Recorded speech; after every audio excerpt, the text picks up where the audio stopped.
Hello students and welcome back to our Spot That English Error video series. In this 21st video, we're going to do a double trouble edition. Double trouble meaning we're going to talk about two different pictures, two different kinds of errors. So this is our double trouble edition, two for the price of one, although this video is free and always will be. But we're going to talk about two different pictures, actual pictures I've seen, took photos of, to highlight these errors, how to avoid them, and to make sure that you spot your English errors and fix them before it's too late. So my name is Ben with English from A to Z, and let's get started. For this first double trouble edition, hopefully we'll do more, I want you all at home to pause the video in a little bit and tell me what is wrong with these pictures. Again, can you guess on your own before we solve together?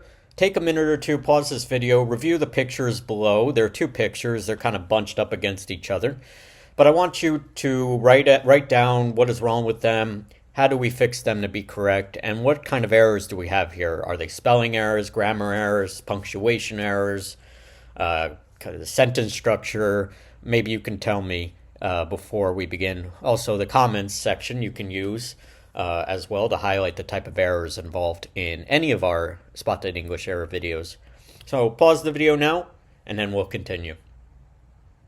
Alright, so if you pause the video, you'll notice there is one specific error here, maybe two, if you consider punctuation.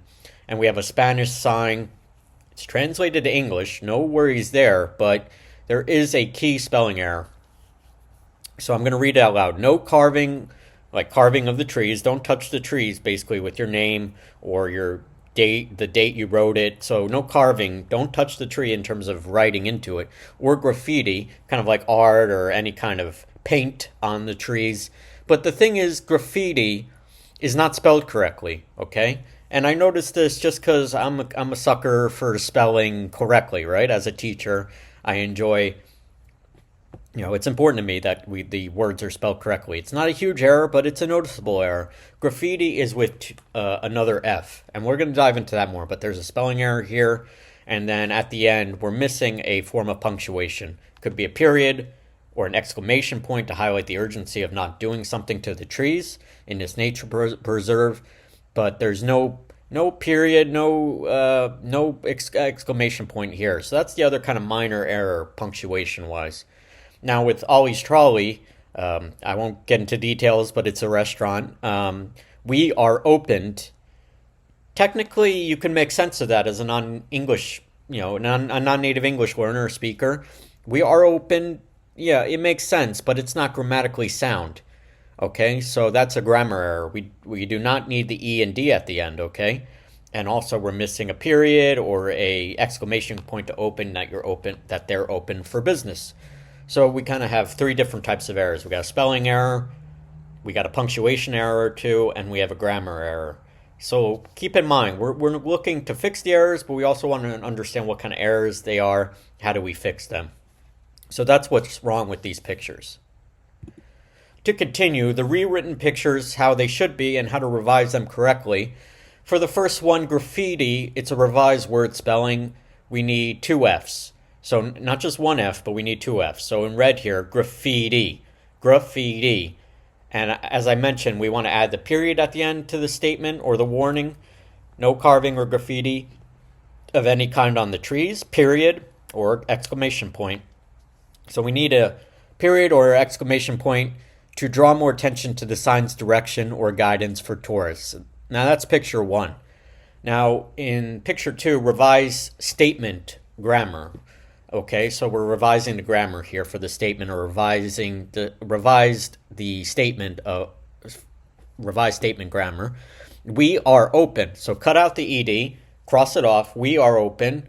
Or you could say we open at 9 a.m., we open at 8 a.m., or we open today, or we are open now for the urgency of when. We are open now for business, or we are open for business, or simply we are open.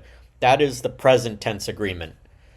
So I have some notes here about both pictures. So for future reference, remember to double check or triple check your spelling, especially if you're displaying a sign for the general public to see. It's very important you get your spelling correct.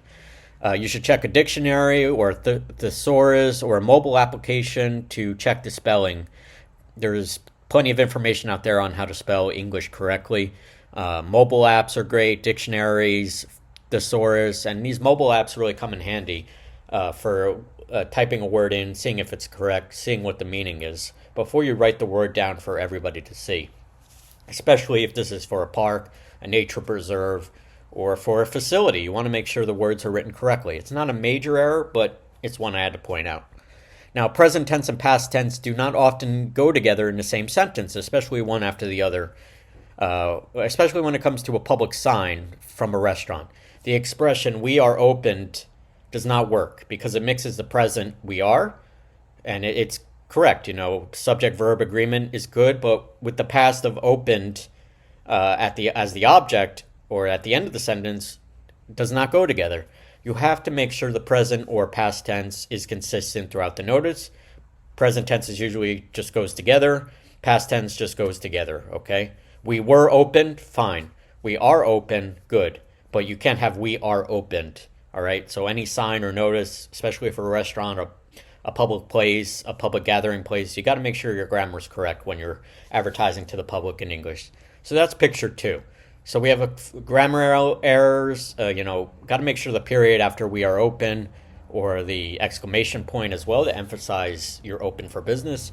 So we have a grammar, spelling, and punctuation error. So it's a really good double trouble edition for you all at home to learn from the errors I've seen. These are real errors I took photos of. And I'm not trying to shame these places for making errors, but we want to correct them and we want to do better and we want to learn from our mistakes as English learners. So thank you all so much for watching. Again, I really enjoy doing these Spot That English Error videos. We have 21 videos, a lot of content. So I hope you liked the video. Hit the like button if you enjoyed it. Subscribe to our newsletter. Subscribe to our YouTube channel here. For more information about our digital products and services to help English students like you succeed in learning the language, please go to our website, www.englishfromatoz.com. And also, subscribe and you'll be notified of any new videos. We also have a newsletter on our website. Please subscribe to that as well to learn about more English tips and tricks. So thank you all so much for watching this video, and I hope to see you in the next one. Take care now. Bye-bye.